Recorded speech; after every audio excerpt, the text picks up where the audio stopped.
I'm not doing something right.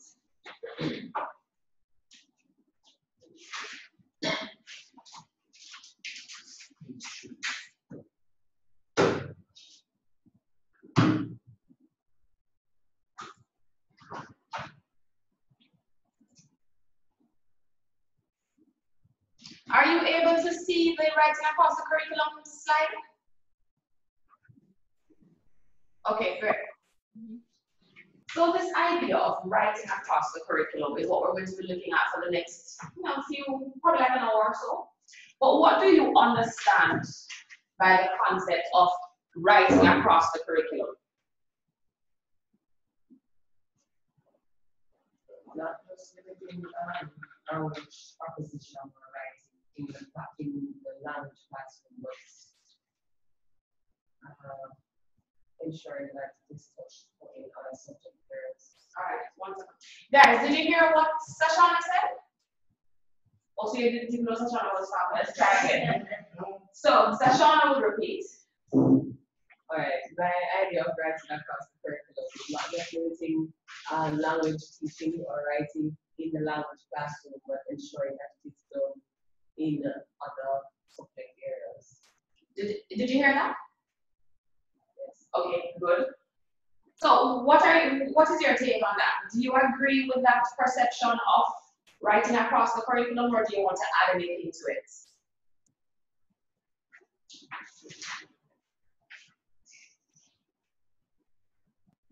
I think that's basically what it is. I'm saying I agree with Sashana that is basically what it is. Okay, so writing is not limited only to the language classroom. But we could also take it another step.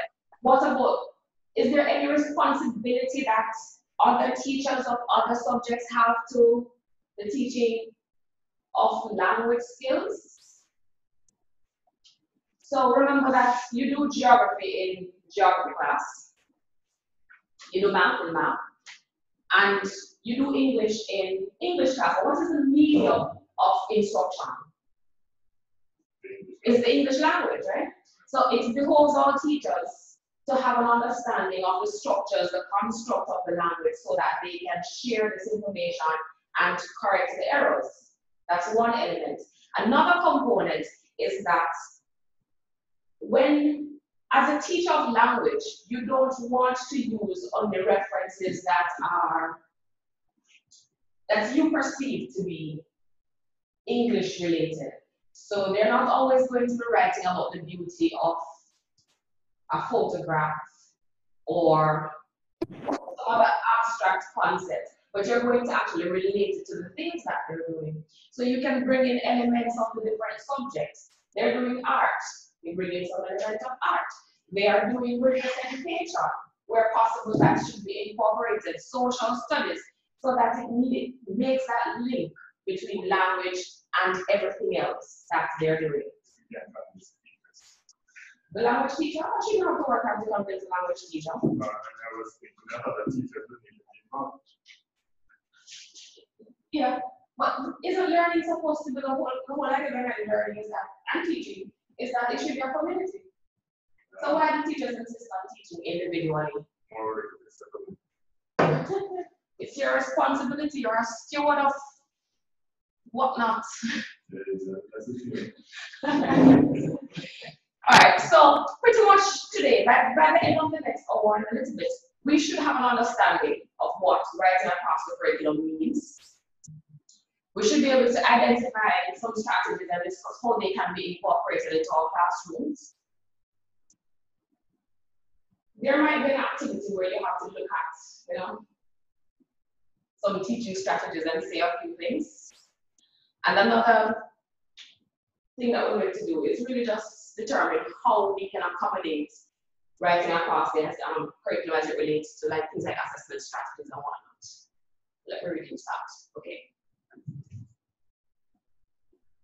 So, by the way, because you would have done looked at the theorists before, you should have come across this idea of writing across the curriculum. You should know did written for the journal entry? Somebody did written. You did? So you should have come across this notion of writing across the curriculum, and that he was one of the proponents of it in the early stages in England. No? Right. Yeah. And then after a while, that notion kind of spread across to the US, and people began to really incorporate it in the teaching of English at the secondary and tertiary levels. So the notion that writing doesn't really take place in English class started to spread, since it is really the medium of instruction.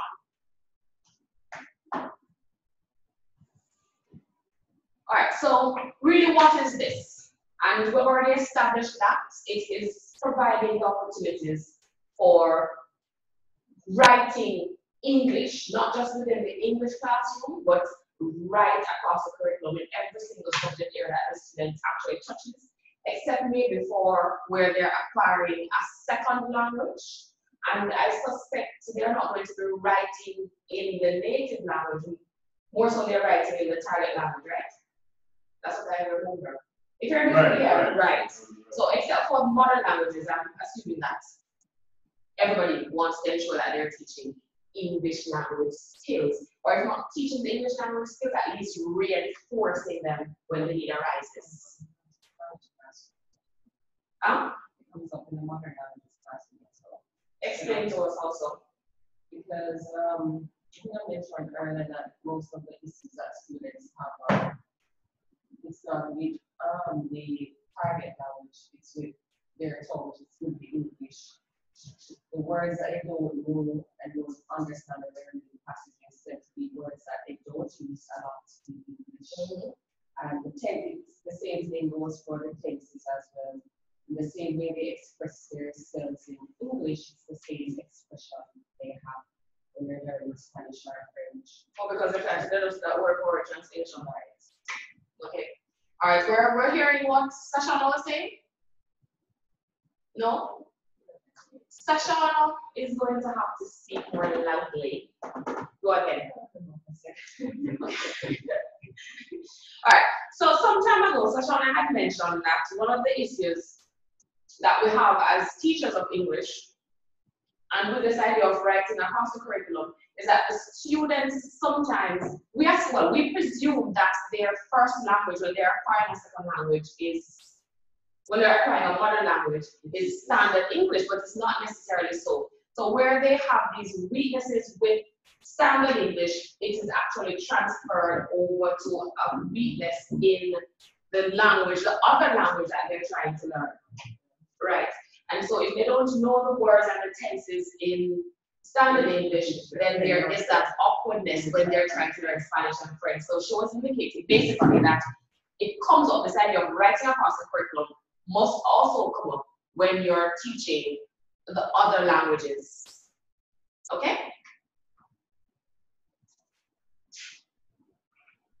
So when you're using the writing across the curriculum approach, it is purported that students are supposed to become better at problem solving and critical thinking, simply because, wait a minute, you tell me why. So under traditional circumstances, the teacher goes to class and gives a writing assignment, right? When you're doing writing across the curriculum, based on everything that we have looked at so far, what approach are you supposed to be taking?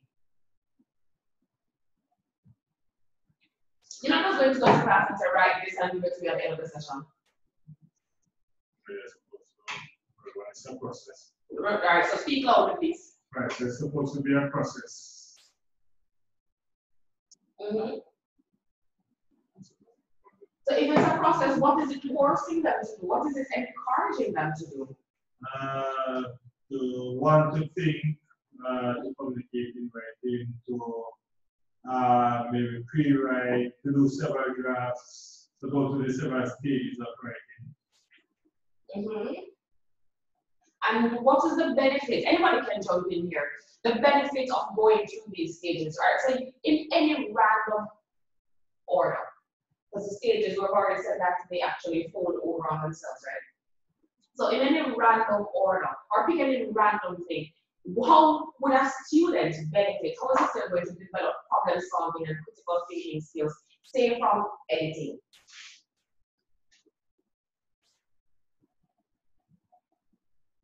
you have got, okay, so we're in class and Vernon, you have Kira's piece of writing to edit. How is it going to help you to develop problem solving and critical thinking skills? And once you've returned it to her, which again speaks to another stage in this process, how is she going to develop critical thinking and problem solving skills? Well, you learn to summarize, you learn to decide what is important, what falls within the realm of what should go in the answer. So in other words, you're cutting, you're shaping, Okay. making decisions. You're making decisions, right? So pretty much because you have that opportunity to interact with the piece of writing, to go through the stages of pre-writing, writing, then you get an opportunity to look at that draft and get feedback, to do your revisions. It means that where there are challenges, let's say you have an awkward expression or you didn't know how to write something so that the meaning is clear, because you're interacting with your colleagues, because they're providing feedback, and you get an opportunity to see others work, then it means that you now you're seeing different perspectives. So you get an opportunity to say, oh, perhaps if I rearrange the order, so it could be the word order, you could put the sentence in a different paragraph or something, but you're learning to assess and to make decisions. All right. We're clear? Any questions? No? All right, so we move on. So the only person left to come is Dorma. Good morning. Good morning.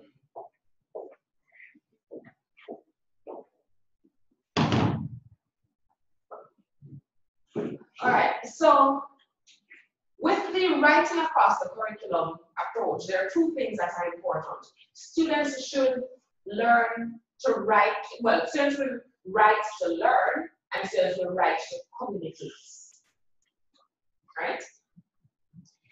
So once they're given the space, the time to explore the different approaches, the different stages of writing, then chances are they're going to learn the different strategies, the different skills, the different approaches. They'll know essentially what works for them so that when they are sharing information that relates to learning, they'll know what to do. When they want to do more communicative and expressive type of writing, again, they'll know what spirit is that they need to be in to achieve that, right?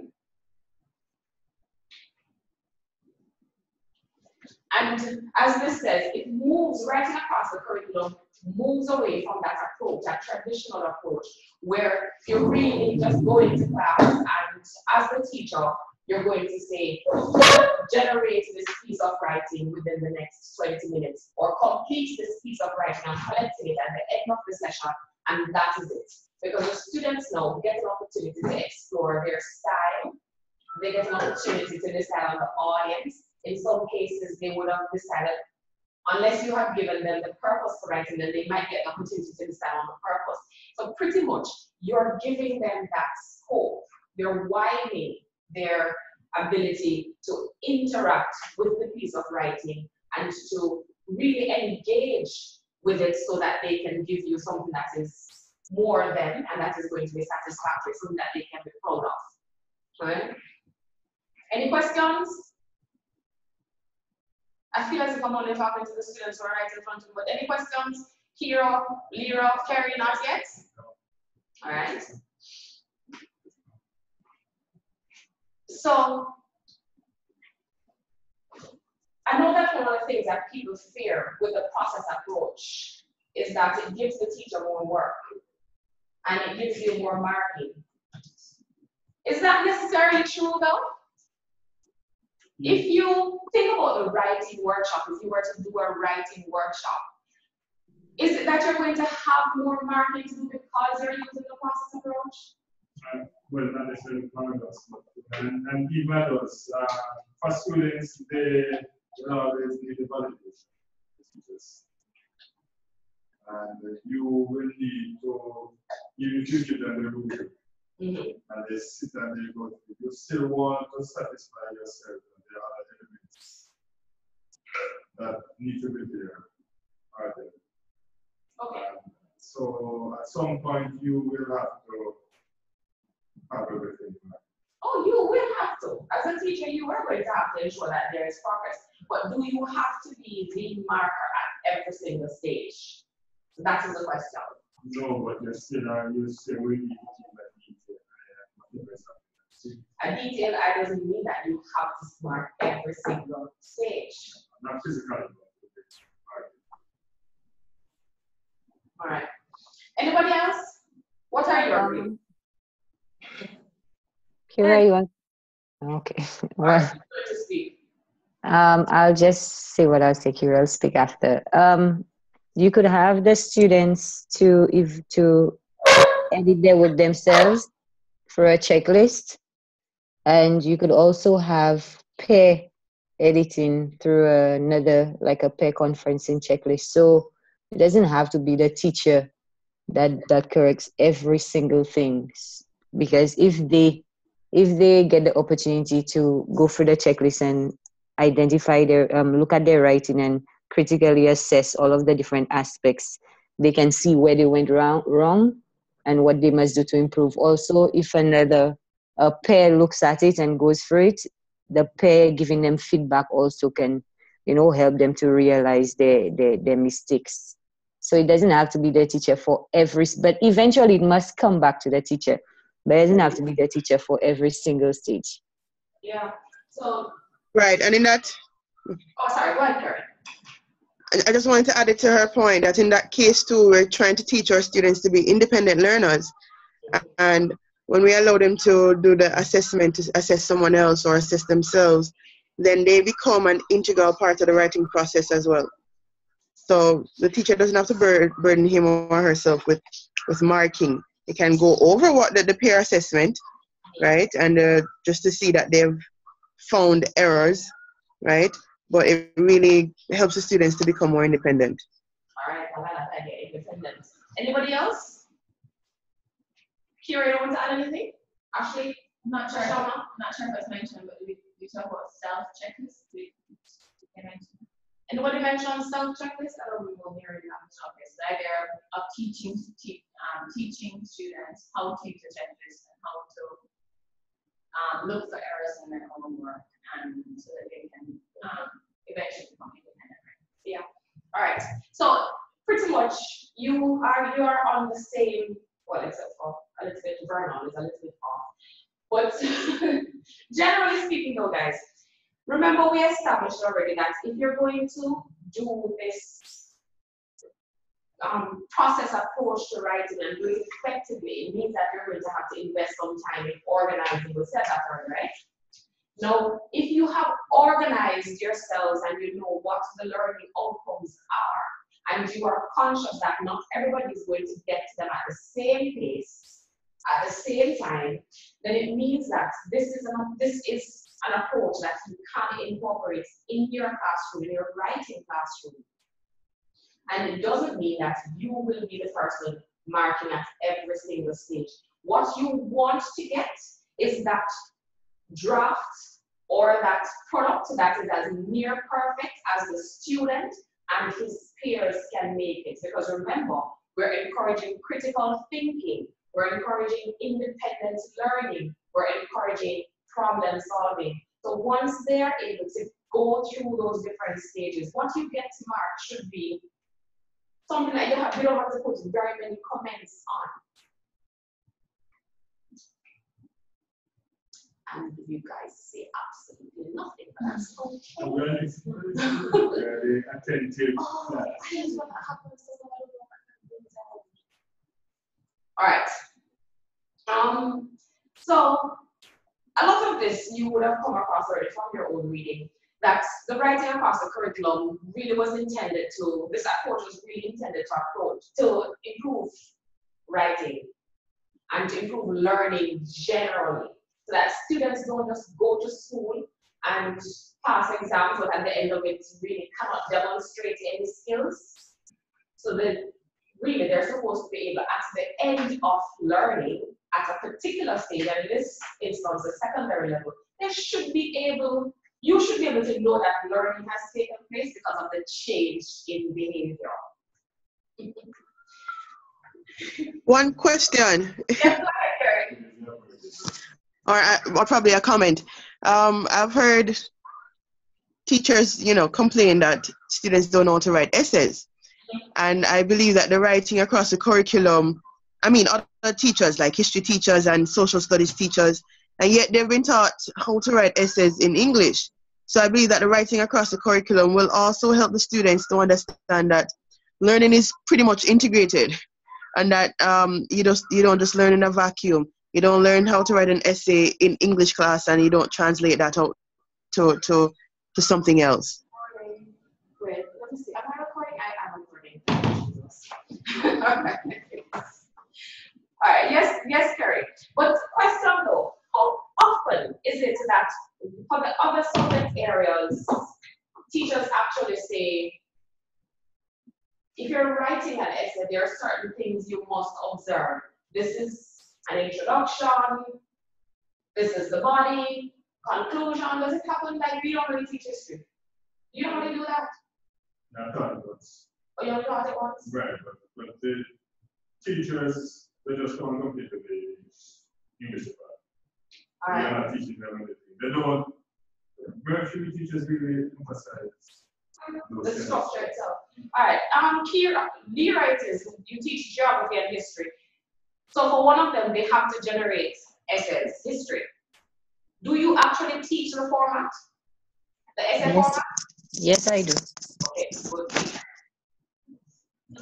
I've been at a school where I actually wrote lesson plans for essay writing, really for English.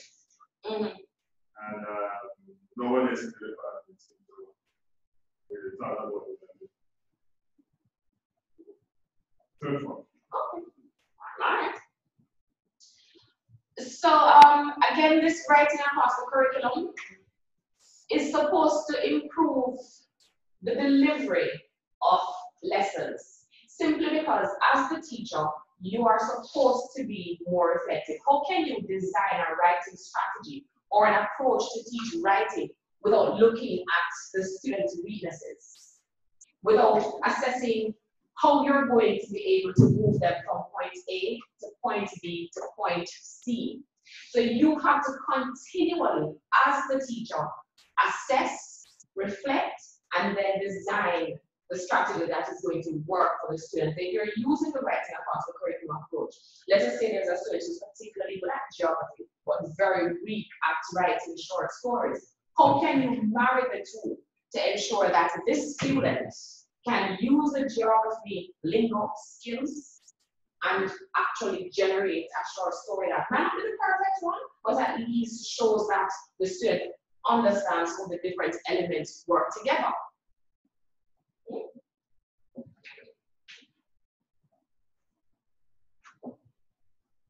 So it's supposed to be good, as it says here, for both the students and the teacher, because it is encouraging effective teaching practice and the student learning, because constantly you are engaged.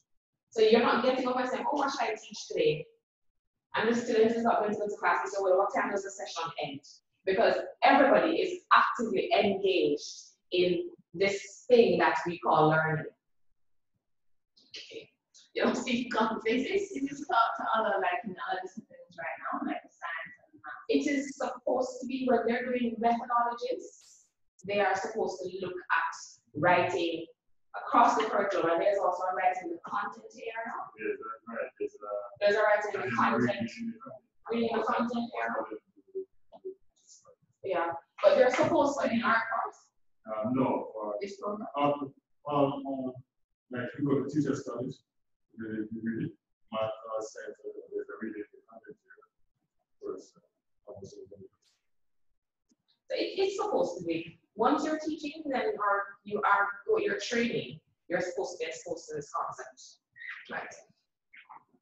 So generally now we're going to be looking at applying, writing across the curriculum in the classrooms. We're going to look at what it is supposed to, how it's supposed to lead to improve the student experiences. Writing and thinking, we've already established from the very beginning that these are two things that are inextricably linked, right? If you're writing to learn, which is one of the two prongs of this writing across the curriculum approach, then there should be discovery thinking, because you are engaging with the material. So there are some things that we can take as facts. 2 + 2 is supposed to be 4, right?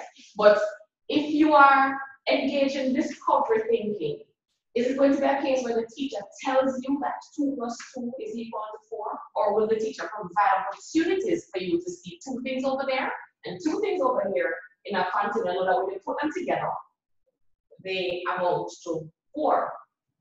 So we need to provide those opportunities for students to discover these things. And I know that some persons are going to challenge the notion that you can accomplish this with grammar too, but it can be done, right?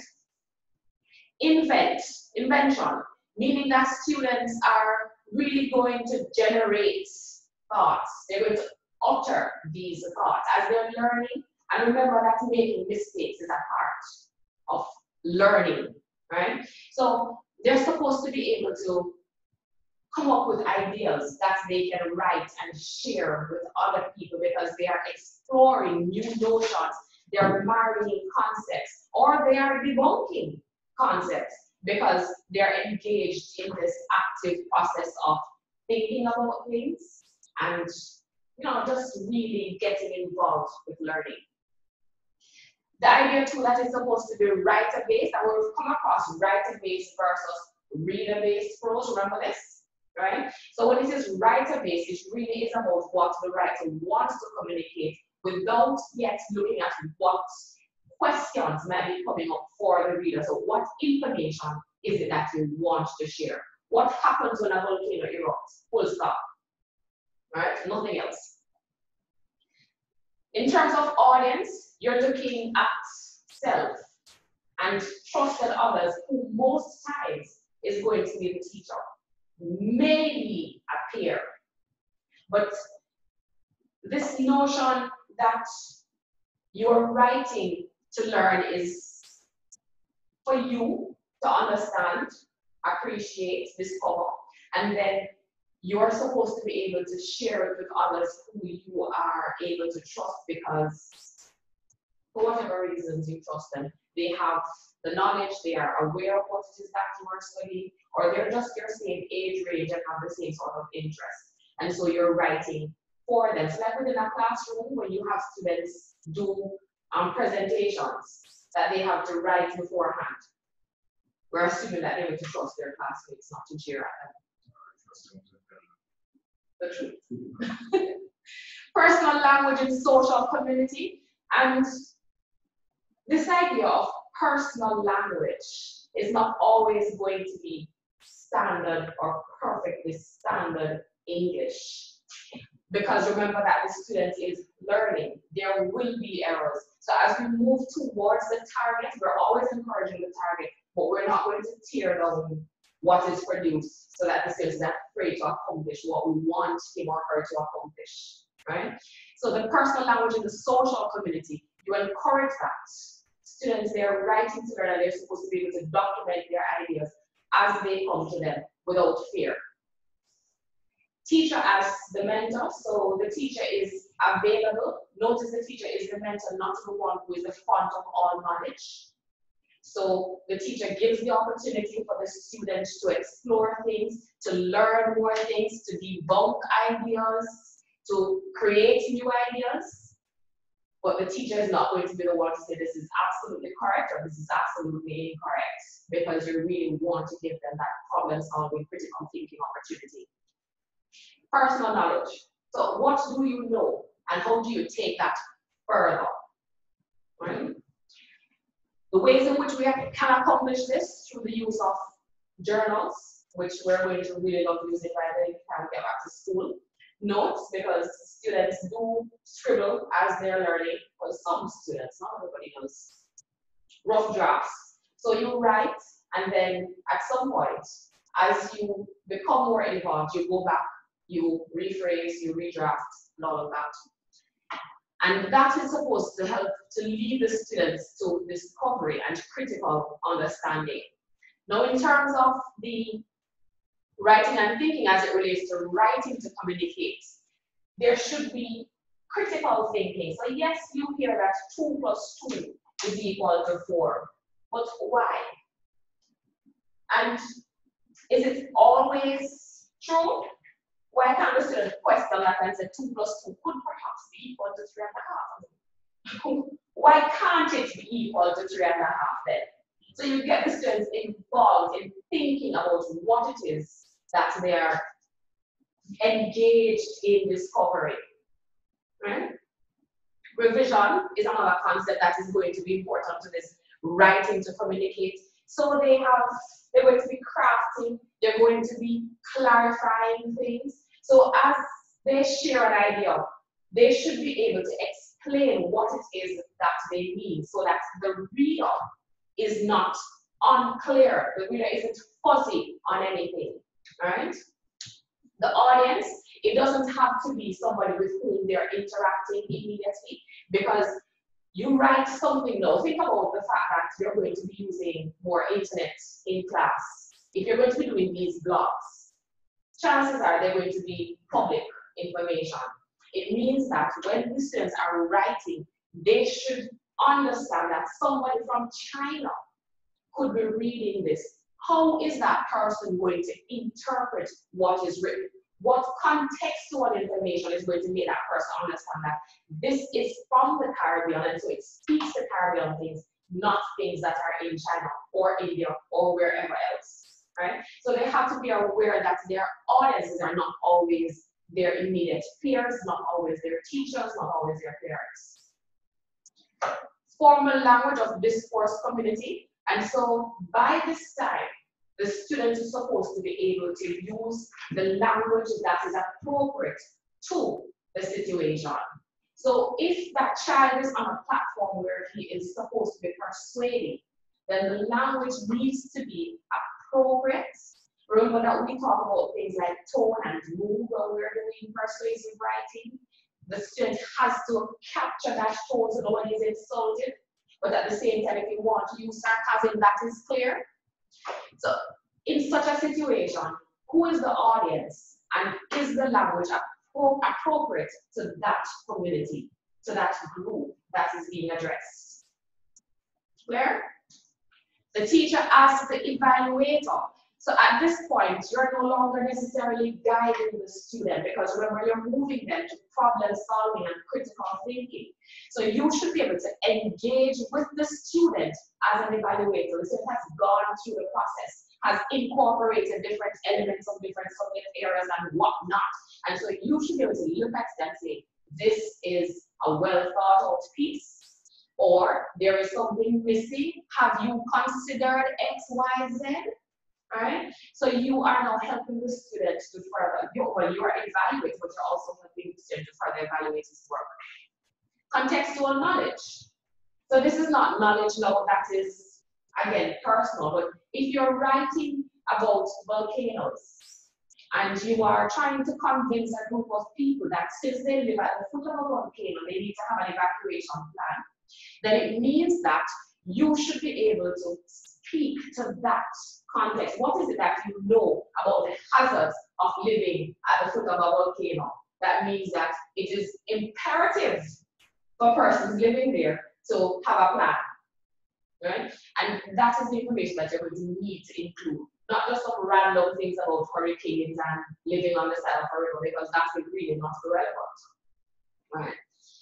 What are the different forms? Essays, reports, letters, and we can go on to other formal types of things. Right? We're clear on this, that when we incorporate these two, writing to learn, writing to communicate, we're really helping the students to discover and to develop critical understanding. We're clear? Any questions? Comments? Comments in my time?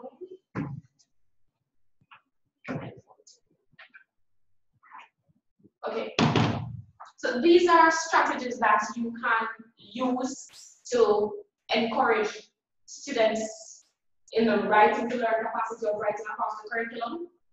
1-minute essays or entrance slips, exit slips, end of class responses.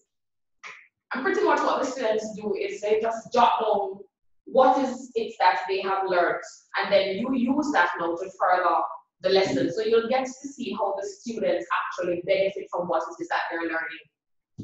So what this does too is it puts the teacher in frequent contact with the students. Because if you're getting feedback from the students based on what it is that they are learning, then you know what the gaps are, and you know where you need to go in and fill, so that the students can actually learn what it is you want them to learn, that they can execute what you want them to execute, and then you're not just for that person standing in front of them. It encourages questions that might not be voiced in front of the entire class, because remember, you have shy students. There are some students who will never raise their hands in class, and they will never ask you a question. But if you allow them to write it on paper and then you take it back, then that anonymity, it actually gets their questions there, gives them the answer, and they don't have to feel self-conscious about it. So like the entrance step would be like ask them to what's one thing you know about character of Juliet. Something like that, or what's one thing they want to know about the character of Juliet, or something like that. Or it could be based, let us say, it could be based on the last class, especially if there is that link between the two. You have them take the entrance step is the continuity. So let us say you're teaching poetry and you did tone. So you're moving on to a new poem maybe. So you could, anything that is going to be relevant, yeah. End of class. Okay. Promotes good listening skills. And think about this one. If the students know that at the end of the session, they're going to have to do a little bit of writing, don't you think they're more likely to pay attention? Because let us say you randomly select a person whose slip you're going to read for the next class or whatever. Then it means that because they do not know who it is, then most students are likely to tune in. So they're likely to engage with what is going on because they're listening for a purpose. They have to put something down, right?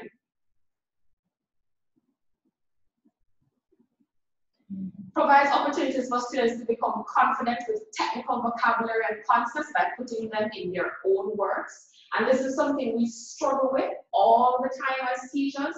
You tell students something and that is exactly what they give back to you on paper because they go home and they learn it word for word. And so you never get an idea sometimes to determine whether they actually understand what it is that you have given them. So this idea to help with note-taking, because they have to jot down what it is they understand, not what we're telling them. Word for word, that is. Right? Promotes good student-teacher communication. After a while, do you not think that students are going to feel comfortable coming to you to say, hey, I didn't understand this. Or, you know, I've thought about this some more, and this is what I'm taking from it, or I don't agree with that. Yeah. Now, how do you use these with large classes? Because we know that it's very infrequent to find classes in the Caribbean that have like 15 to 20 students. That's like a dream, right? Right? So collect and read a few and give an oral collective response at the beginning of the next class. So you collect them at the end of one class, and then you go back to the other class and you say, okay, I'm going to do 2, and then you just give that response to the whole class. Do not collect, that's another approach, but ask the students, select students to read theirs at the beginning of the next class as a way of summarizing the previous lecture and seeing what questions still exist. So I could say, Kerry, tell me, read to me what you had on your 1-minute essay from yesterday's class. And then that is how we begin today's class. And persons might have a question, so somebody will put up on and say, oh, but miss, or mister, and then you get an opportunity to go in and see again if there are gaps and correct misunderstandings, that sort of thing. Another approach, another way you could use it is to ask students to read their writing in groups of 3s and 4s, and then select one question to bring to the entire class. So you give them 5 minutes and say, okay, let's collaborate, and you're going to take from that one question that you can take to the rest of the class, and everybody is going to share that discussion. Allow students to use their writing or written notes in closed book tests. So we like giving tests to assess students' learning, don't we? That's where these notes can come in handy, because they're going to be scribbling these things anyway, so they can actually use them. Question, Ashley? Okay. Would the entrance slips exist all have students' name on it? I guess it can be anonymous. It depends on you and the situation. Because if you find, let's say you try for the first way to put their names on it, but you realize that there's a reluctance, perhaps the thing that you can do afterwards is, all right, don't put your names on it. But after a while, you know the handwriting. So it will be pointless. Yeah. All right, so another thing that you could use is journals. And how will this benefit the students? Given the fact that you won't necessarily restrict what they write about. So it would give them the opportunity to write about things that are of interest to them, thus encouraging writing. So they can write about just about anything, any subject area. Another benefit is that because the students can decide, then chances are they're going to become more involved. The topics can be decided by the teacher, and you do this perhaps because you want to see their thought processes on a particular topic, how they understand. Let's say you're using it for literature, then you can see how it is that they are actually interpreting the different devices or elements of the text or whatever it is. So you can decide, as opposed to letting them decide all the time. You could do double entry journals. So you could do on one side of the page, summary. So they write down all the things that they remember or the outcomes that would have been would have come at the beginning of the class. These are the things that were covered. This is what they understand. And then the next side, it could be that they're doing reflections, or they're making connections, or they're debunking ideas or whatnot. So it gives them an opportunity to see what it is that they should have learned, and then you get an opportunity to see how it is that they relate to that information. You could use it in different ways on a daily basis, weekly, to really record and build students' knowledge on the subject or the course. So let's say you have geography or history once per week, then you could say, okay, at the end of week 1, let's say you meet on a Thursday, then they make the entry the next Thursday. If you're doing volcanoes the next Thursday, what it is that they have learned more about volcanoes, and you go on like that until you are comfortable that they actually understand the topic or are able to write about it. Any questions? No? Comments? I can't see Kira. Oh, there you are. No questions? All right, we continue. Entries can be made during class or for homework. So there is that element of flexibility, because the students, you get to decide if you want the students to actually do this in front of you or on their own outside of the classroom situation. It all depends on what it is that you want to accomplish and the context. Who are the students that you have? If it is a case where you want to collect this, you might want to tell the students that they should just write on leaves and slot it into folders so that you can collect it and you will have these bulky things and you can return it when you're through. If you want to collect too, one of the things that you can tell them is that they shouldn't make these very big journals, and if it's a case where you want them to actually just have these journals on them all the time and then get to the place where as something occurs to them, they can jot it down in the middle of the night if they're weak and sleeping and a thought comes to them, they can jump up and write it down. Then you tell them that's a small size journal that you can tote around easily.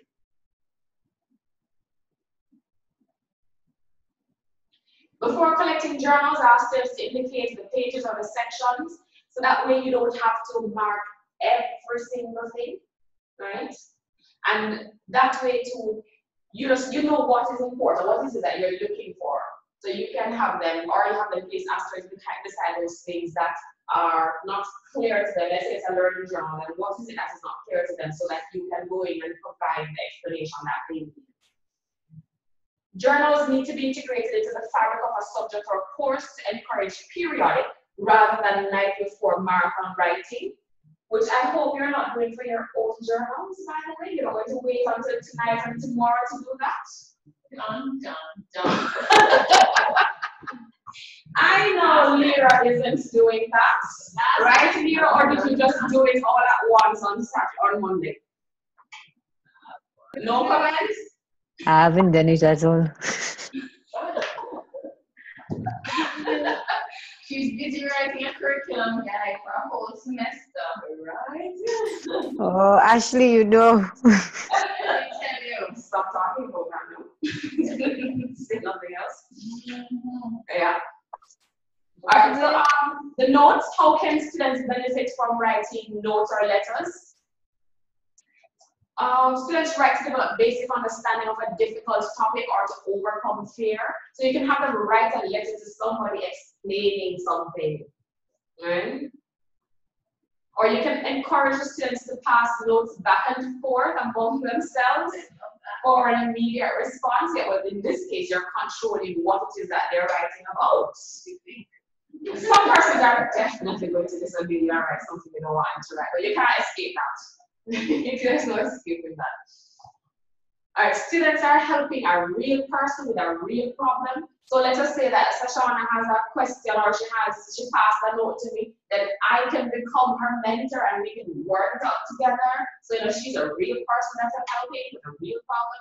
Yeah, and you can encourage that sort of thing in class. I remember before we mentioned that we want them to become critical thinkers and problem solvers. Some responses are good models for students to emulate in future writing.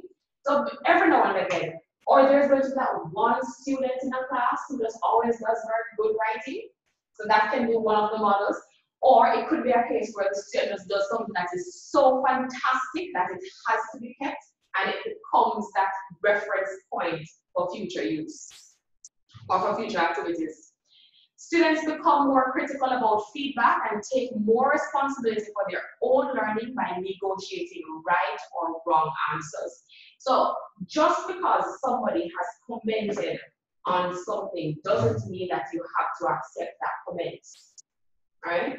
And that is what we want our students to understand. So yes, their peers will look at something and make a comment, but based on what it is that they want to accomplish, they don't have to accept it. They can argue that, look, this is not your misunderstanding what it is I want to accomplish, and so I cannot accept that point that you are making. And the same will go for teachers too.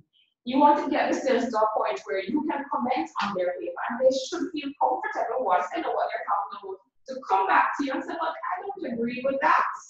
Or why is it that you would indicate that when this is what I want to accomplish, right? Help to refocus teachers to address persistent areas of difficulties. So if the students are writing these notes and writing these letters, and by the way, you are going to at some point receive these, then you will know where students are having the most challenge, and therefore, in your reflection, you can make plans on how to address that. We're still good? You all know you just come from outside. Yes. Sorry, you wanted to say something, Carrie? Oh. No, I'm just saying that I'm good. Okay, cool. All right, so how can you use these in your classes? You can make it part of a portfolio where students write a set number of notes or letters for the semester, and these are graded. Right? So it's a different way for you to do assessments.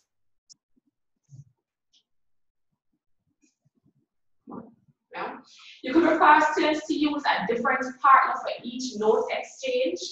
to allow students to experience various approaches to problem solving. So it's not always Vernon sending his questions to Leroy. He could send one to Carrie, one to Kira, Sasana, Ashley, and so he'll get an opportunity to see how everybody else approaches that. Can you give us an example of a letter?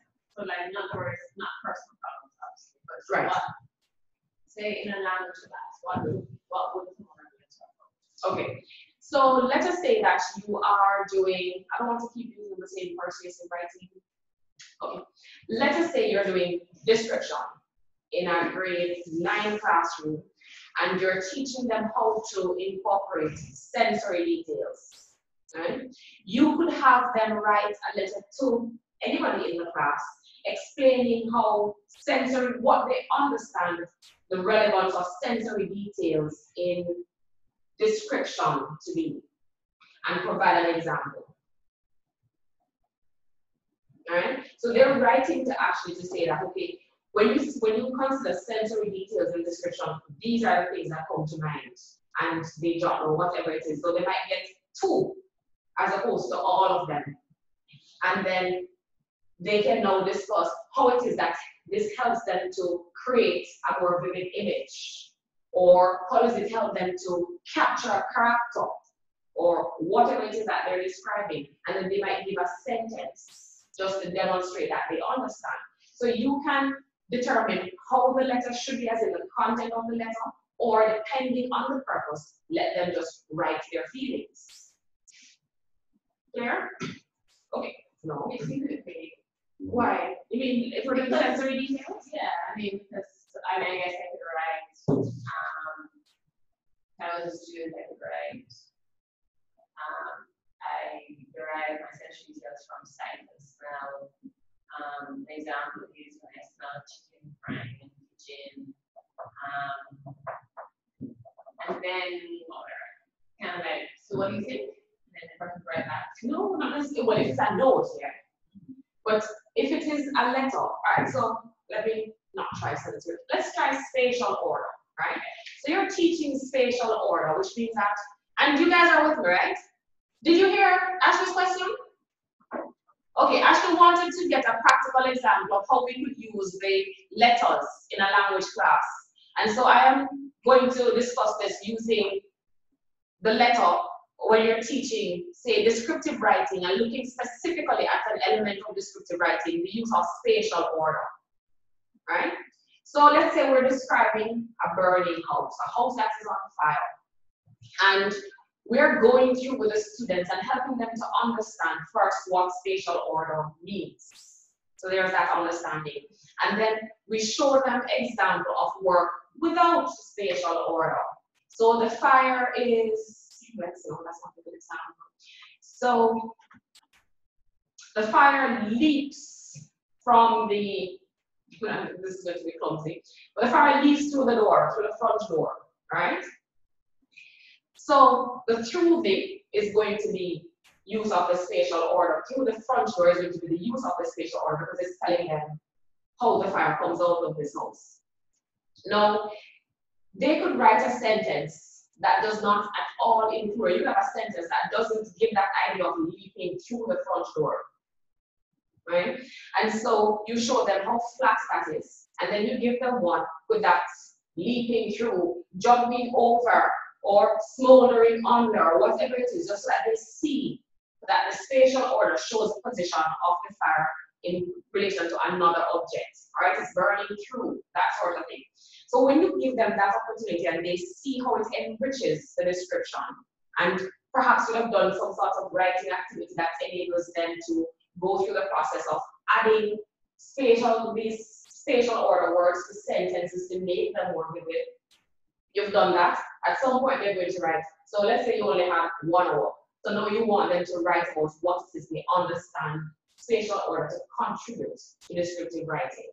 That's where we are now. So you have to say in class 15 minutes. You say to them, okay, that's what I want you to do. You're going to write to Sashana and explain to her what spatial order means. You're going to explain to her how it helps to bring a descriptive piece to life, and you're going to give her 1 sentence which demonstrates this. That's your letter.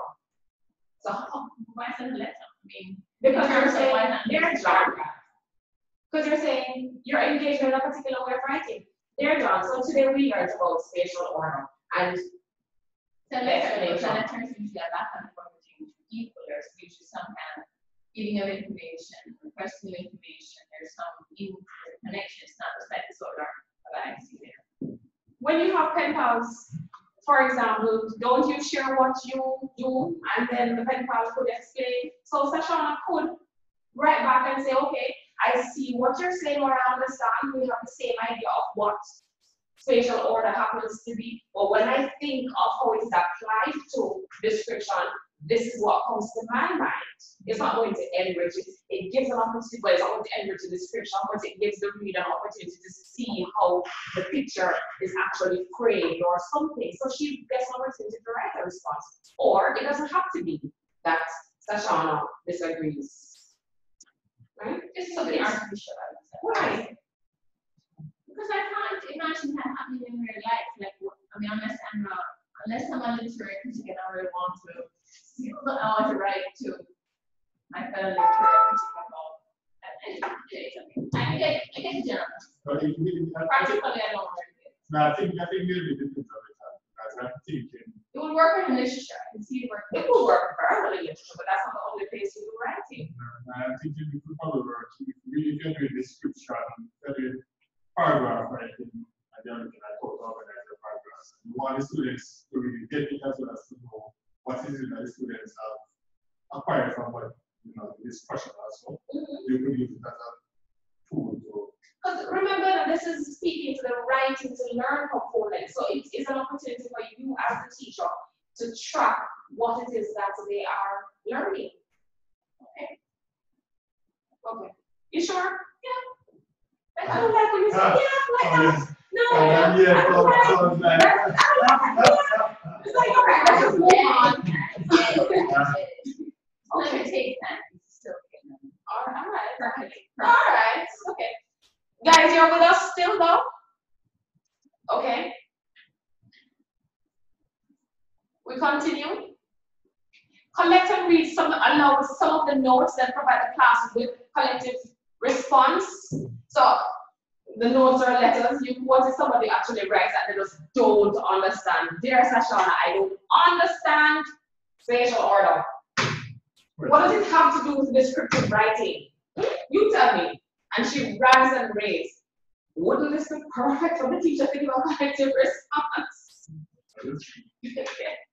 Or for Sashana to help her to understand spatial order? Yeah. All right. So, or you could tell the class what you have learned from reading their notes and responses. Or you could guide the write-up of some notes and responses. Example, ask for clarity. Ask for some sort of specificity. Elaboration, examples, and these are things that are going to also aid in their writing later on, because I was reading some of your the first draft, and some people don't believe in explaining things. So you just put down some ideas, and then I'm supposed to know how this is going to apply to the situation. So these are things that students need to learn. So when they put a concept down, how is it that they're sure that the reader knows or understands or can relate it and can make the links that they want him/her to make? Which I think you're the only person who's still doing the work in this battle. All right, so I don't even know if we have time to do this activity and still make it. It's 10:04 now. Maybe we'll just do this one out loud. So it says reflect on the strategies discussed. That is the use of notes, letters, the journals, the entrance slips, exit slips, all of those. Reflect on the strategies discussed and decide on 2 of them that you could use in your classroom and with what anticipated effects. And then 2, adapt one of the strategies to a class or subject area topic you teach, or think of a new strategy, or describe one that you've used in the past that you can now adapt for a current group of students that you teach. But let's start with one. So we'll all share these. So we'll discuss these, or at least in this kinda-ish. Decide on 2 that you think you could use in your classroom And what do you think would be the result of using this? One thing I use a lot, which I found useful, Wait, 1 second. Can you hear that Ashley is speaking? All right, go ahead. one thing I've used is more literature-based, but still, is to, while we're studying, is to take out quotations from the text and just put them on the board as a do now. It's the first activity of the day, and just like a journal entry and have students just basically brainstorm on what does this mean to you, who do you remember saying it, try and get that kind of, so they also, they're random selections, and they usually chronological, but they're random selections, and get them thinking about what's happening in the text. Oh, I like that actually. That's okay, I like that. So more 2 than 1, but okay. Anybody else?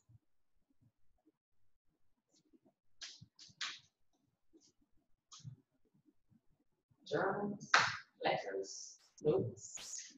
Well, well, certainly for literature, we have used letters. For example, we might read a chapter. Wait a second. Can you hear that Vernon is speaking? So I'm the only one who doesn't think that he's speaking.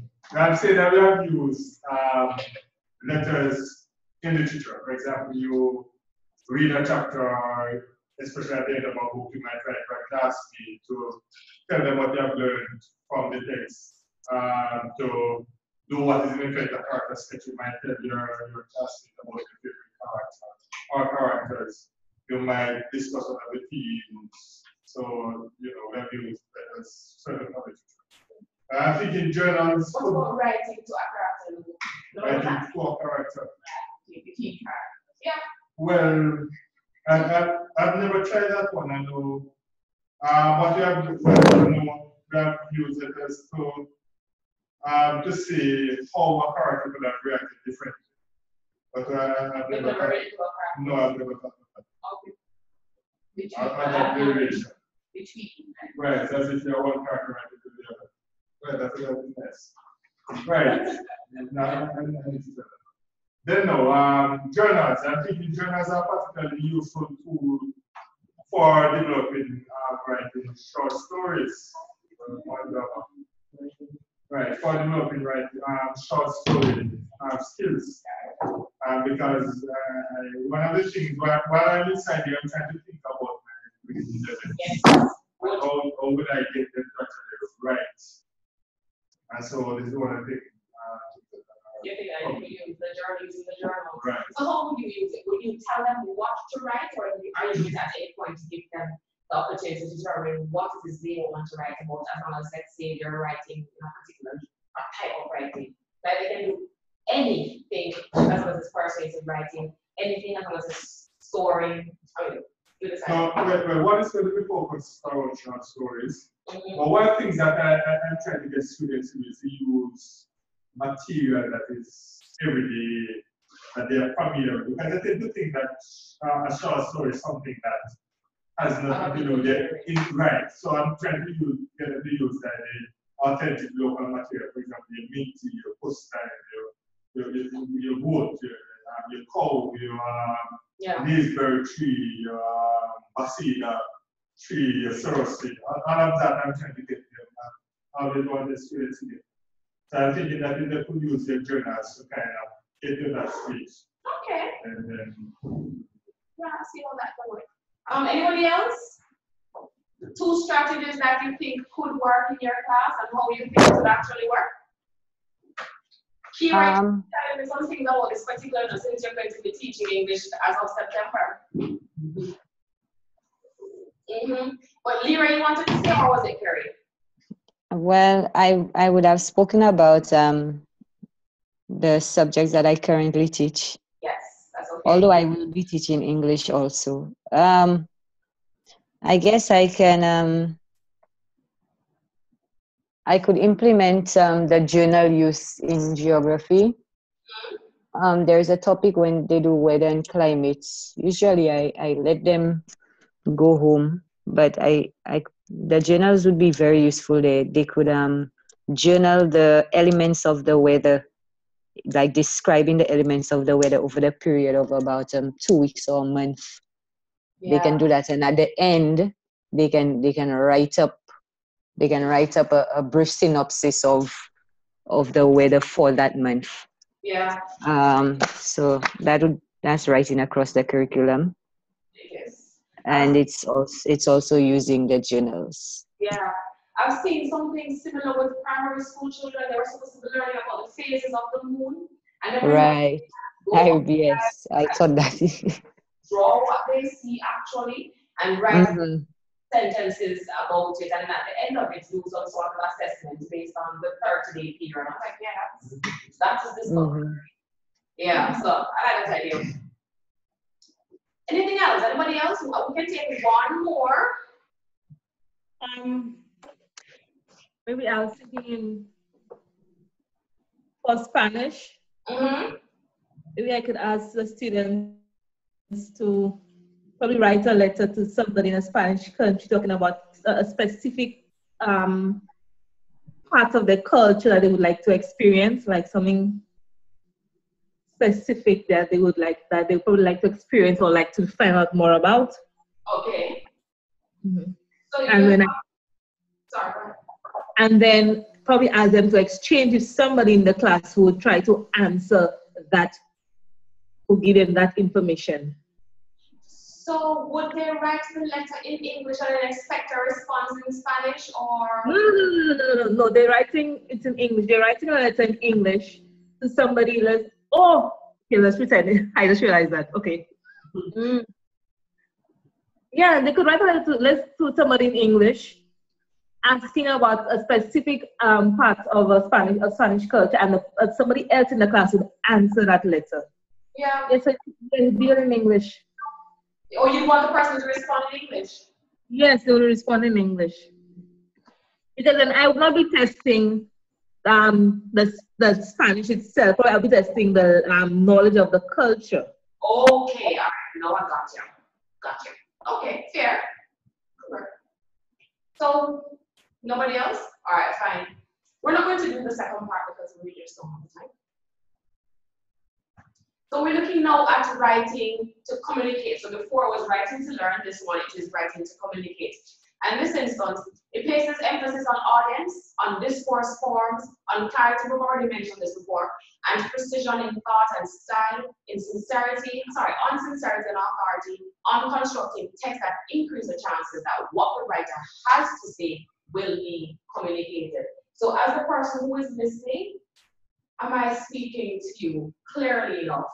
Or have I written clearly enough that whatever questions you have been answered, that there are no gaps in your knowledge now or your understanding? So essentially, communication has taken place, right? And remember we mentioned too that reader-based versus writer-based, right? Assumption is that the writer has something he or she wants to say as well as readers want to hear or read. So if you're writing about astrology, then you know that you have an audience, a captive audience, because there are people who are interested in that sort of thing. So you're writing for those persons. So you target who you are actually writing for. Encourage students to utilize written language as a tool to strengthen their understanding of class materials.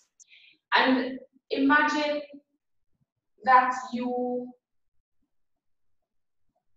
so when you're writing to learn, it's documenting what it is that they understand, right?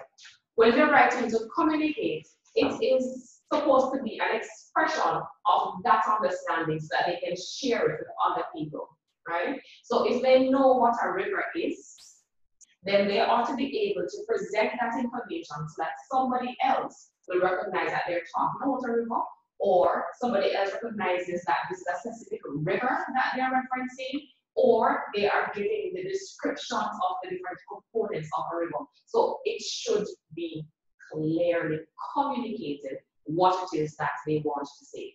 So learning has taken place and they can pass this on comfortably. It does not mean that the discipline-specific teacher is required to act as a teacher of English.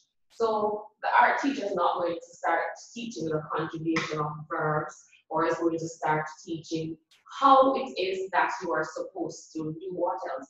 Ensure that, well, I want to teach tenses for sure, might reinforce it, but you're not teaching it. Writing to communicate model rejects the traditional way of assigning writing tasks where the essay topic is noted on the board, and then it is generated within a specific time, collected and marked, and that is it. What it actually encourages is that the students go through the process. With the traditional model, well, we know what happens there. We know, right? That with the traditional model, we just give some work and right. Eventually the students get a grade and that's it. But with the traditional model, is the feedback useful? From the teachers. Yeah, from the teacher. Is because of the traditional model, remember. So you're in school and you are teaching because you have 1 year and your students are in fifth form. They're going to do an exam in May as a matter of fact. You don't even have a whole year. And they do a short story. You're doing short story for a month.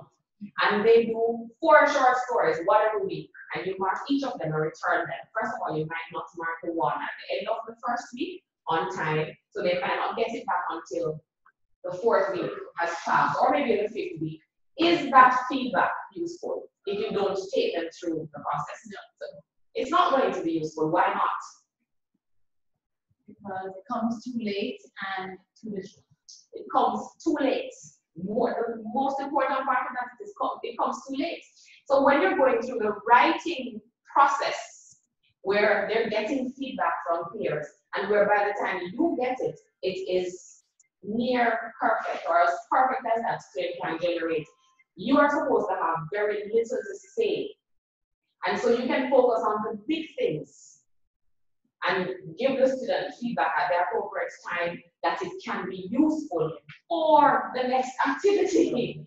But if it's just traditional, write, I mark, write some more, I mark some more, then chances are, once the student sees the grade, especially if this is just for assessment, once the grade is on it, and they say, okay, I got a C this time, okay, I got another C, that's it. They probably never read a comment at all, so it isn't useful. And so it feels like you're wasting time. With a traditional paradigm, so you assign writing, insert a few reminders that do not stipulate that writing must be reviewed, so there's no process involved here. You collect it at some point, grade the writing, and then that's it. Sometimes you might not even want to take it back to them. Now, when you're writing across the curriculum, and especially if you're writing to communicate, the writing is assigned. The writing activity is assigned. But the students are given opportunities to work with each other, so they can be within groups discussing, or they can be working individually in that writing workshop, however it is. But you're giving them opportunity to go through the process of free-writing, making decisions about what they want to put on the paper, organizing themselves, actually writing it, getting some feedback from friends, revising it, and then passing it on. So they get to interface with the writing, and it becomes more personal, and they become more invested. And then when you collect it, you will be getting that piece of writing that could have gone through all the stages, and so you know that the students more than likely would have been engaging in and learning some things from the process. When you're using this strategy, it emphasizes time and process writing. So because it is a slow process, right? We know that once you begin using the process approach, it is a bit slow, but remember that once the students get into the rhythm of it, then it doesn't necessarily slow you down forever. Right? But because you're going to be intervening, and because you're going to be actually having feedback from others and providing feedback for others, they are editing and redrafting, then they really should get an opportunity to learn some things incidentally and to deliberately learn about the problems that they have and how to solve them, and therefore communicate effectively. Questions? All right. This approach also encourages planning.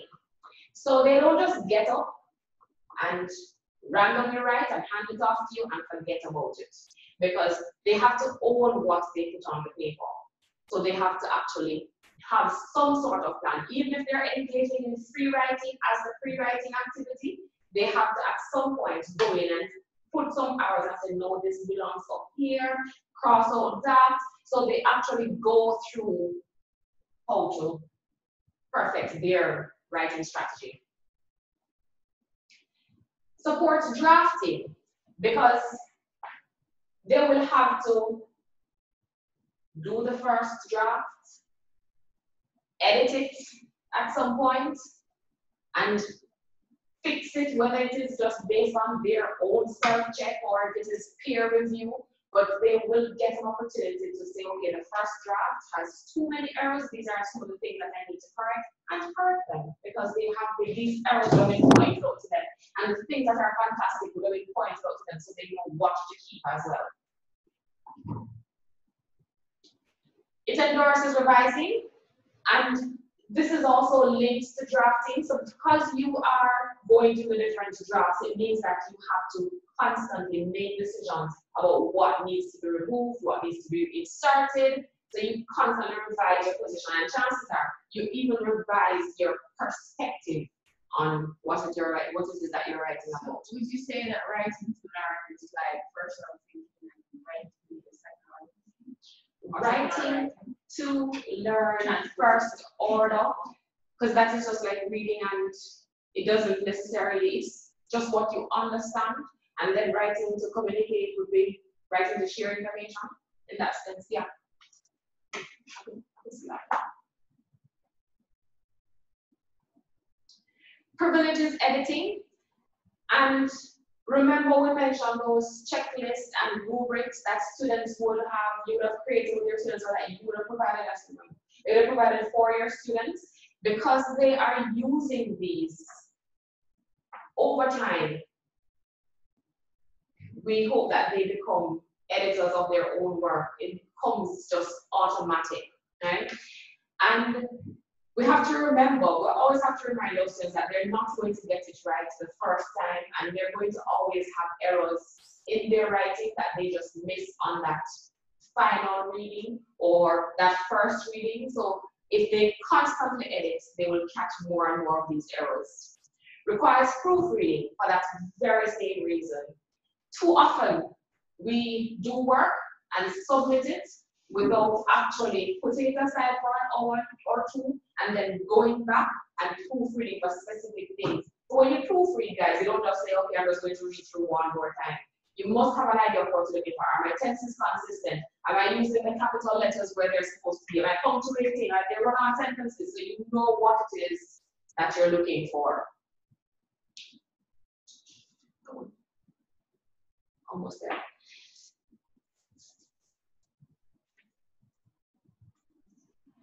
So we're looking at assessment and writing across the curriculum. To most effectively critique and grade students' writing, spend most of your allocated time giving feedback on drafts, commenting on strengths, and making suggestions for improvement. If this is observed throughout the process of writing the assignment, you're likely to see that the student not only reads your comments, but does something with them during the revision stage, right? The students will engage with your feedback to understand how to improve and to do the necessary application.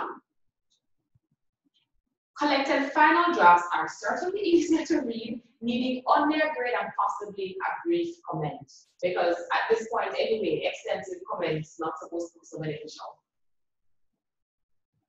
Give students your criteria in advance so that they know what it is that they're supposed to be doing, or create these collectively as a class. So, and that is one way for you to determine what it is that they know. If you're doing collectively as a class, then you know what they know, and you can, as a group, build on that knowledge. Match your evaluation methods to the structure of the assignment. So you can't mark every single thing the same way. In some instances, because you're teaching particular things, then you have to perhaps weigh those things differently. So if you're marking and looking for the students' use of grammar more so than the content, then you have to ensure that the weight of the marking goes to the appropriate use of the grammar skills, the demonstration of the appropriate grammar skills. If you're looking at the structure, then the marks need to be allocated to show that that is what you're marking to assess. Avoid collecting and grading first drafts. Build in revision and peer review to improve students' writing before it gets to you. Students, yeah. Balance large and small assignments. So they can't all be major assignments and they can't all be small things. So you have to have a mix of big things. So it could be a class project where by the end of the term, they have to generate a newspaper. But in between that, they're doing an ad or they're writing a letter, but you have some small things and some larger things. Sequence large assignments, build them from smaller ones. The larger and more formal the project, the greater the need for support and the longer and more in-depth your assessment. So you can't just tell them, create a newspaper, and you're not there to give them guidance on how this process is going to be executed for them. What are the things that they need to consider? What are the different roles that persons will be playing, the different types of writing that needs to be incorporated, etc., etc. And for the rest of this now speaks to how writing across the curriculum has been applied here at UWMONA, but we're not going to go into this right now. So could you take the next few minutes to read through this? I'm going to go get my computer and ensure that the test, the in-course test, is actually on Orville so that you can complete it. I've been told that I did one. Where did you get that? Is that you saw one of my errors? Stop lying. Stop lying. All right, guys, so continue reading through this. I will be back in after you. That's fair. That's not knowledge. Huh? Is this no, I emailed that to you this morning. Oh. All right, so soon come back. But guess what? I might need her to get in the car. I'm here. I'm ready. No, Mrs. February. Wow. We're ready, man. We're ready. It's from 11 to 1. oh, Jesus.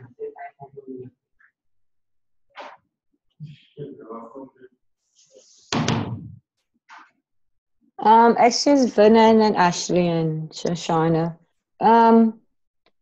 What are we supposed to be reading? She said she made it to us this morning. Really? Yeah. I don't remember getting. I didn't check my. Because all I got from her is, please ensure you have a device so that you can upload the in-course test to Arville. There's no attachment.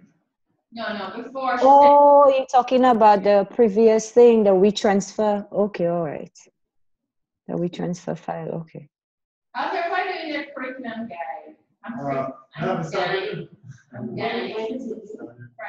I'm dying. You might have to. I don't can figure out to extend it. It's for stuff. Curriculum guide. What about the Brian reading? You guys have that? The monograph? The monograph? Yeah. Yeah, The Brian. it's because he made both. Really? Or it's on Arville. No. Yeah, but somewhere that probably. Needs to show. Yeah, she emailed it to us. Right. Email it, Brian. Could somebody email it to me, please? Right. Okay, hold on. Thank you very much. Because I have everything else in my needs, but I don't have Brian. Question, what does that have to do with Because you have to cite it. It's one that requires citations for the curriculum She said there's something to that. on the assignment. On the Course assignment. outline? No, the there's an assignment guide. Right. It says this is what you need to cite, Brian. You want That Brian document, it's not an RVLE, Ashley? I can't find it. You saw it there? Yeah, all the Brian documents are there, and they're down. Brown. I saw Brown, but not Brian. Oh, that's true. The Brian wasn't there. Yes, that's true. Carrie Ann, can you send it to me also, please? Which Brian? I don't know what you're talking about. It's there? Which Brian? Which document? There's a Brian document that she keeps asking us to read. Right, the monograph. Miss Foster. Right, she sent us a monograph, something with a yellow cover. That she had used in one of the classes. Oh, that document that we had to read and speak about.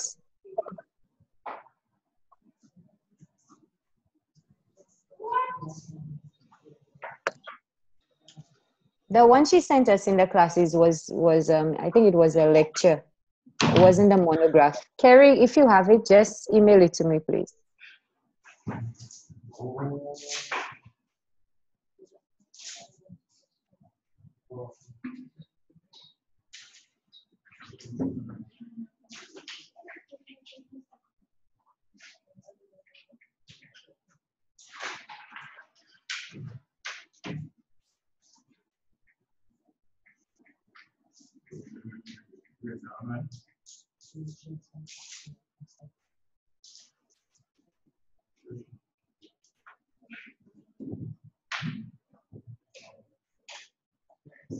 I'm not seeing the attachment. I'm only seeing that she said scan monograph, but I thought I had the document. That's what I thought I. Yeah. So we are. With your sharp. Look here. Here's struggling. No, we have another. Is it how many words? 2,000 words? Here, Okay, that's dominant. there is there's a microphone in here, right? Please get your voice to say. No, we're just going to complete. We're not complaining, we're okay. Just Exchange your thoughts. Just be careful what you say these things. That is going to go on YouTube.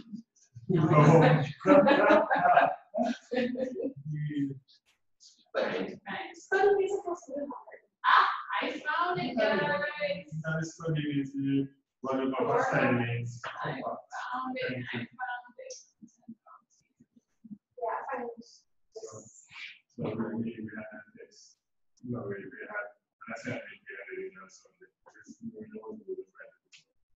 We have this today, we have workshop, this You need a two tester? No, one. Yeah, oh, jeez. And then we have a workshop. And then we have a 2,000 word assignment. I know you got my email. What happened? What happened? Oh my God, I'm so sorry. Oh, you're sending it up.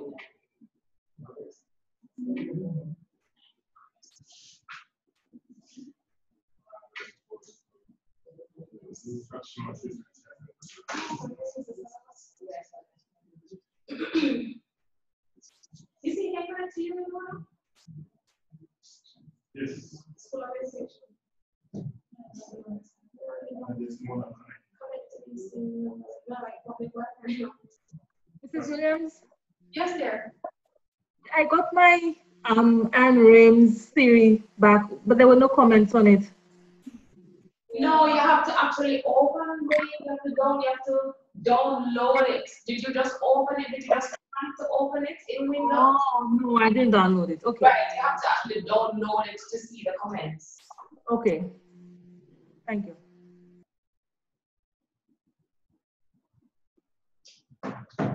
Oh, there's no password. Did I put it on there? But that was school notification. Something like that. Yeah, well, we need a password. We always need a password. Yeah, brother? We just log in as like slamming. I was like, so it says, tap the network security keys. Keep your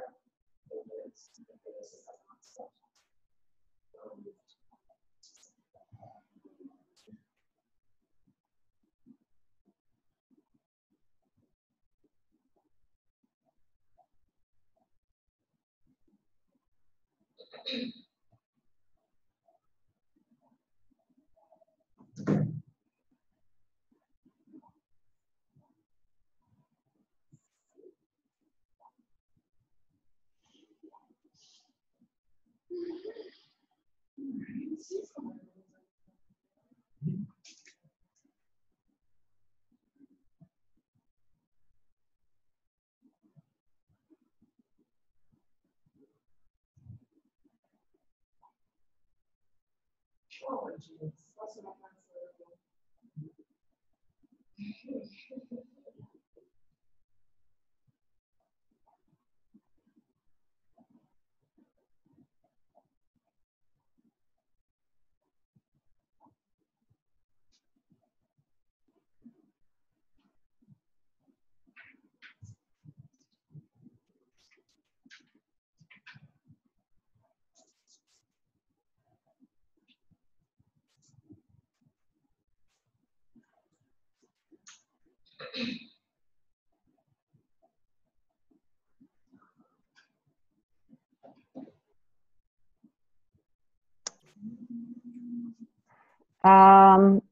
Miss Williams, I'm confused as to what to do. What do I, because the thing downloaded and I'm seeing the same PowerPoint that we just went through.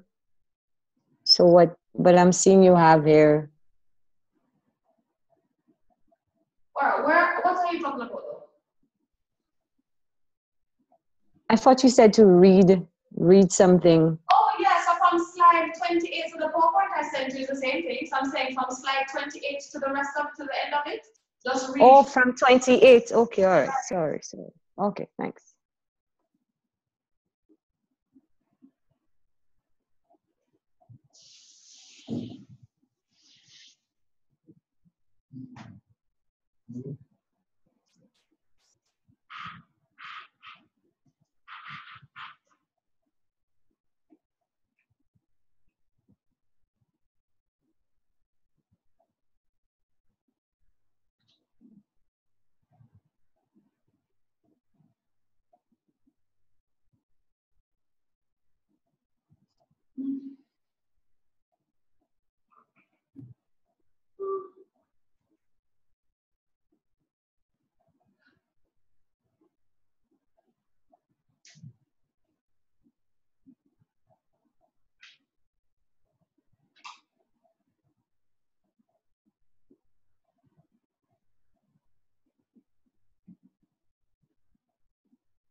This one. This. This is this one.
So we're supposed to be from 28 to the end. Yeah.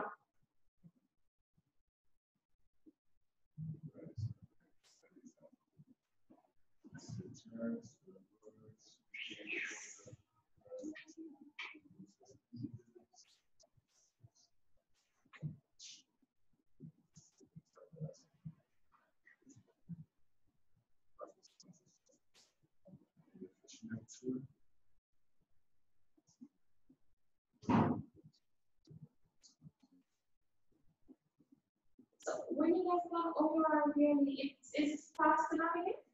No. Not bad. No, sometimes it was. Because I think you want to do the same thing first.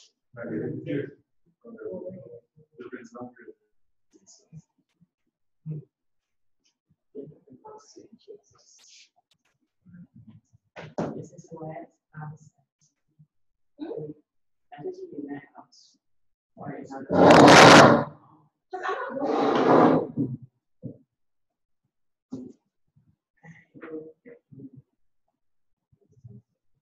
Yes, it's okay, so good, I didn't know it.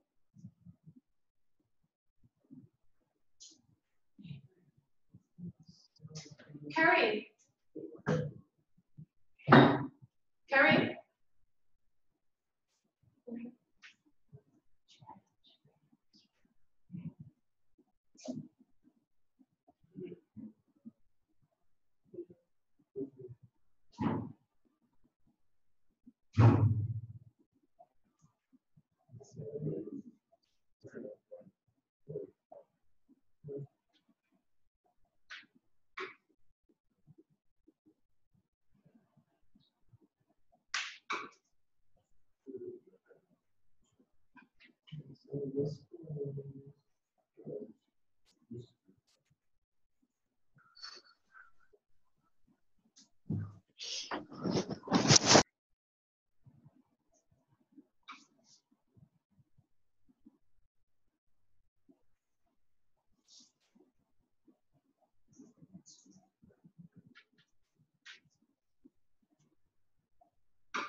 And the workshop, will we have access to the PowerPoint?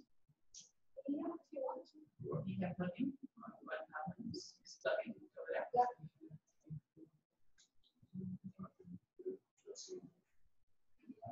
And you want it to be 25 minutes there. Yeah, no more than 30. The right workshop. That's if you have a PowerPoint, so everybody can share.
I sent it to, isn't it cool now?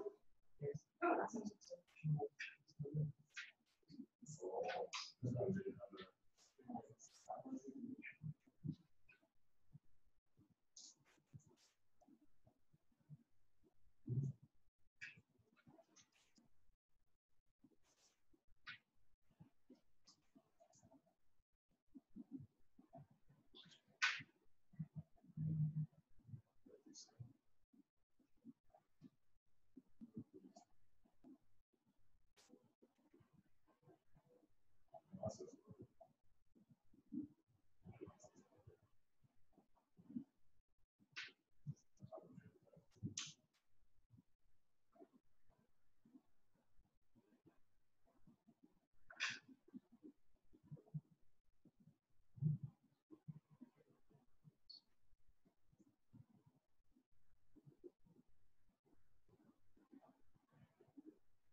Raise again today. Raise again today. That was such a tease. Whole week it really is a tease. What was the raise today? What was the raise today? Yes. Must be really before. Christmas. Yeah. Those are lots. And the feature is the sometimes. It's a spread.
Oh no, that's just don't get R1. That's just to identify some computer.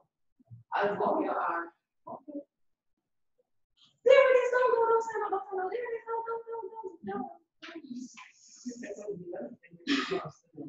Huh? I don't know. Great. Yeah, because no, but the idea is not to grade this activity. What is vague, we don't know what to do afterwards. I just see some Grade says, you know, I'm talking about students. Grade says, yes, you're on the right track, you're probably the 90%.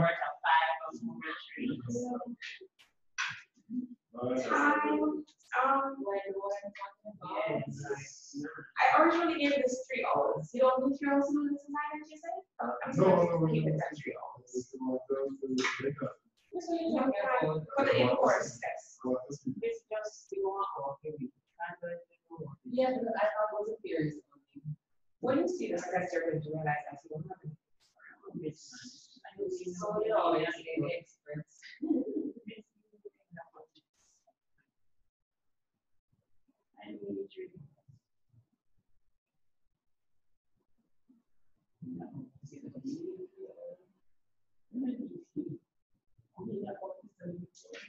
Today is week 11 and tomorrow at 11 a.m.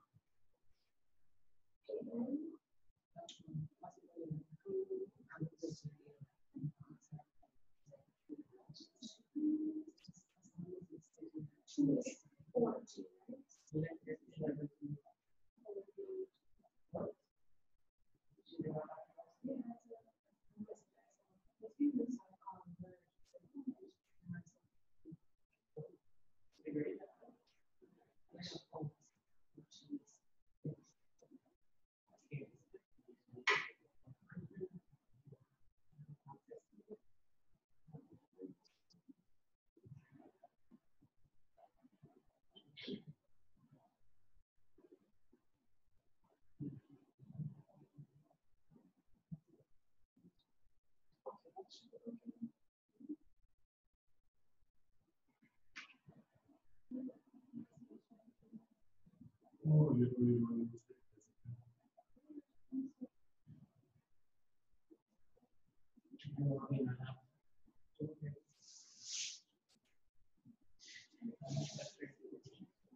Okay, that's how it is there.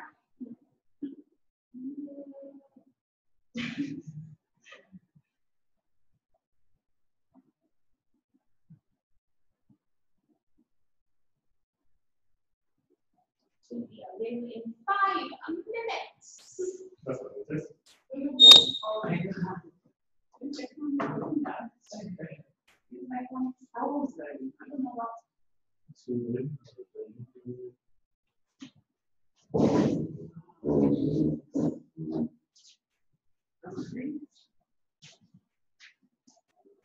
You take your last.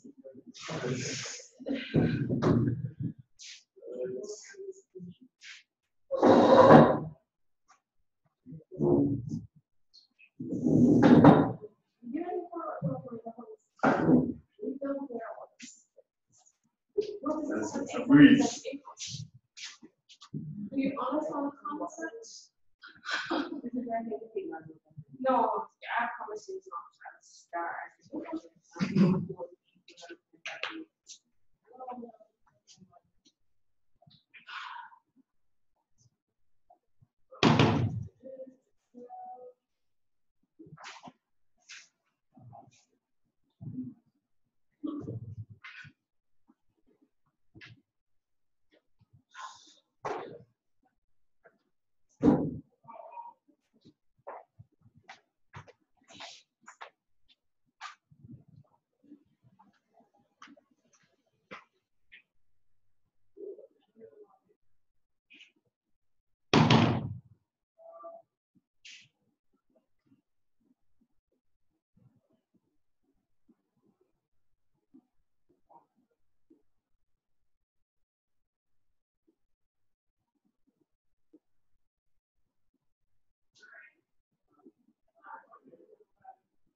All right, what's the story, Pete? What's going on now?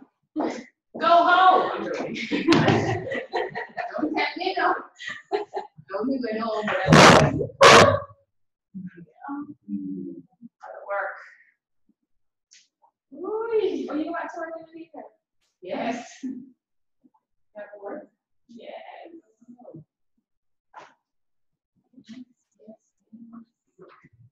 Exam results should be coming out soon. Yeah. Keep him off. Something. What commendations do you understand? Actually, they much better than I am. So just like that. Yep. Maybe you're the one in Paris, so it's that boy level half an hour work. I shouldn't say that. That's what I saw. Good lesson. Trusting your children. Trusting your children. We're not trusting the what? That's lovely though. Yes. So he, what, that was unit 1? No, he's in all things done. Oh, so he's learning more than yeah. Joy. But we can people because we have children old enough to go to recommendations to you. Thank you. Miss.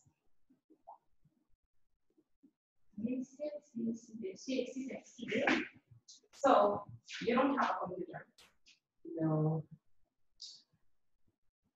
I'm going to depart from usual behavior and management. And government doing that? Yeah, government. Yes, it's just so I would have one computer. I would have one computer. Well, I mean, she was here first. Oh, you got her one. I don't know why this is so you didn't you want us to go to the computer lab or on over there? Is that option for me? I didn't do it available, but yeah, like for me. I should be able to get Craig, right?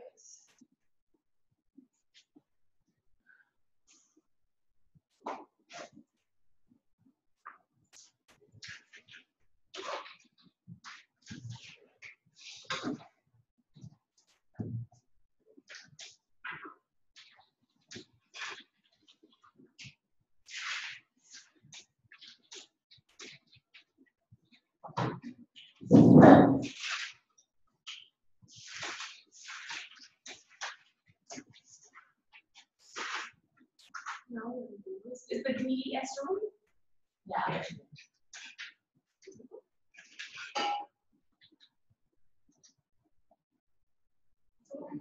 That's not good.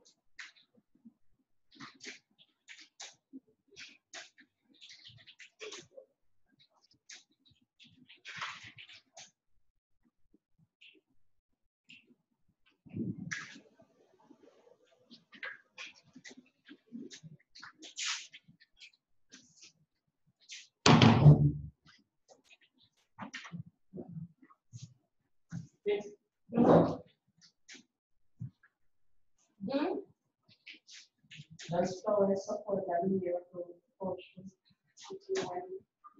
Two. The process. No.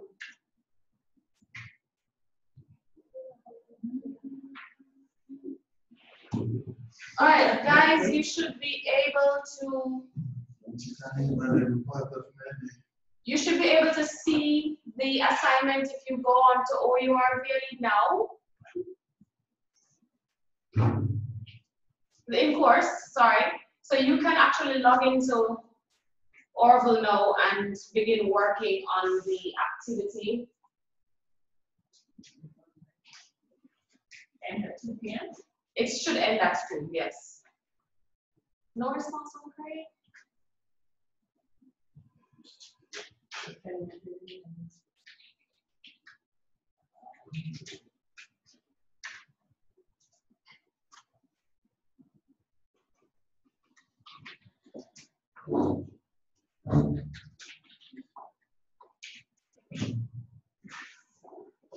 You can, I don't know, I mean, you can share the screen. I don't have a problem with that. Just type in out doing that. Or you can share my screen the way you said. Right, the meeting. We should use your Word document. Yeah, let's use your Word and upload it.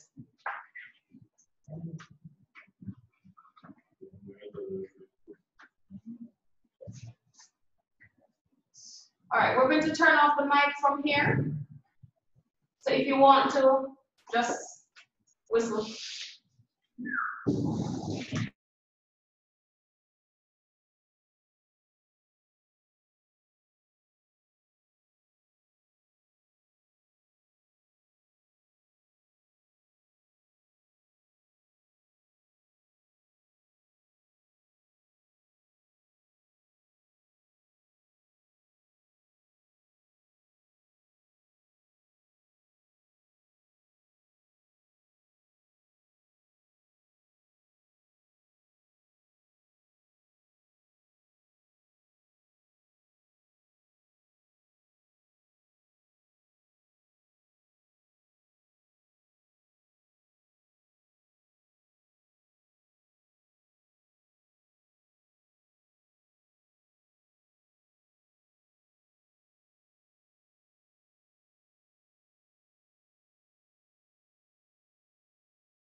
Carrie?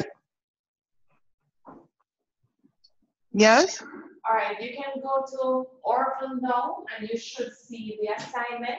You should see the course test. Right, I just opened it.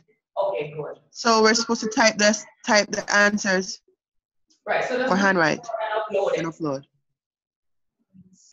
I'm sorry, come again? Do it in Word document and upload. Oh, Okay. Okay, okay.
Do we begin now?